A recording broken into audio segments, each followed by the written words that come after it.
basically, and this is more geared to an individual. So what they will do is when it starts out saying choose a company, inquire the cost, that's really, you as a, let's say you're applying for life insurance, and usually what you do is you'll find an agent.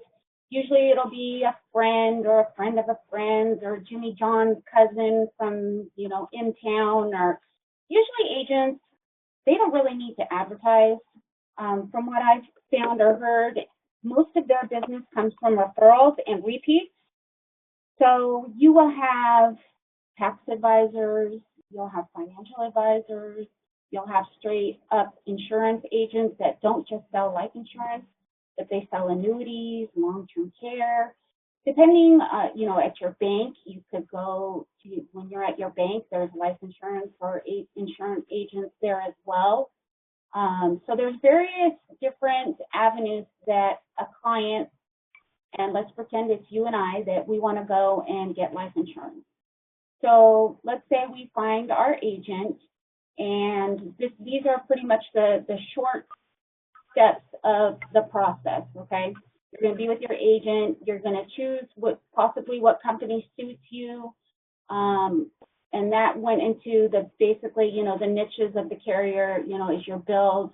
Does it make you better, for Prudential than it would for Banner, such and such?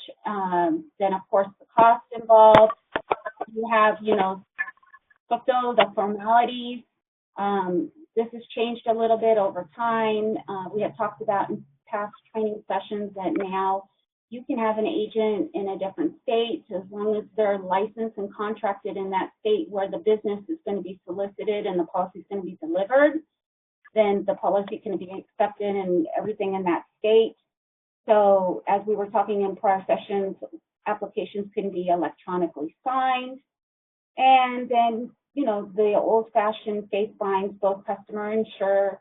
This is what we've agreed upon. This is where we're going, and this is the next time that we'll meet or we'll talk. And they fill in all the details and then fill out the application and start going with the underwriting process.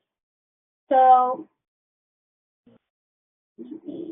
what is an agent? Agent's main task is obviously to sell life insurance, and to sell your policy, but it's their job to work with clients and beneficiaries to process insurance claims and the life insurance. And being a life insurance agent involves a lot of selling, right? Which means they need to know, they need to be interested in, and the knack of marketing, meaning they need to know what they're selling. They need to be familiar with the products they're selling. Again, depending on what the client's needs are, if they're looking just for, funeral expenses, then that would be something else. If they're looking for, they want to leave money for a charity because they have received a bunch of money from somebody, or they've gotten a bunch of money and they don't want to leave it to their family. Whatever the